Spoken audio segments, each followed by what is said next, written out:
Soap ಮಾಡಲು ನಾವು charcoal oil ಅನ್ನು ರೆಡಿ ಮಾಡಬೇಕು. ಈ ಚಾರ್ಕೋಲ್ ಆಯಿಲ್ ರೆಡಿ ಮಾಡುವುದಕ್ಕಾಗಿ ನಾವು ಈ ಮಿಷಿನ್ ಅನ್ನು ರೆಡಿ ಮಾಡಿದ್ದೀರಿ.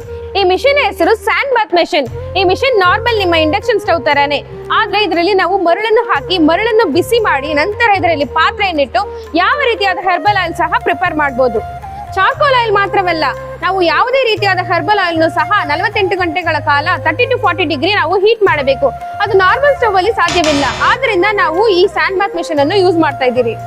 ಚಾರ್ಕೋಲ್ ಆಯಿಲ್ ರೆಡಿ ಮಾಡಲು ನಾವು SS ಪಾತ್ರೆಯನ್ನು ಬಳಸಬೇಕು. ಇದರಲ್ಲಿ ನಾವು 1:3 ರೇಷಿಯೋದಲ್ಲಿ ಚಾರ್ಕೋಲ್ ಆಯಿಲ್ ರೆಡಿ ಮಾಡೋಣ. ಅದಕ್ಕೆ ಮೊದಲು ನಾವು 750 ಗ್ರಾಂ ತೆಂಗಿನ ಎಣ್ಣೆಯನ್ನು ಹಾಕಬೇಕು.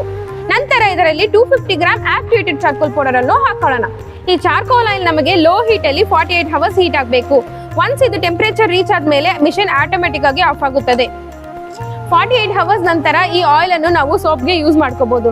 ಚಾರ್ಕೋಲ್ ಸಂಬಂಧಪಟ್ಟ ಯಾವುದೇ ವಸ್ತು ನಿಮಗೆ ಬೇಕಾದಲ್ಲಿ ಕೆಳಗೆ ಕಾಣುವ ನಂಬರ್ಗೆ ಕರೆ ಮಾಡಿ. ವಂದನೆಗಳು.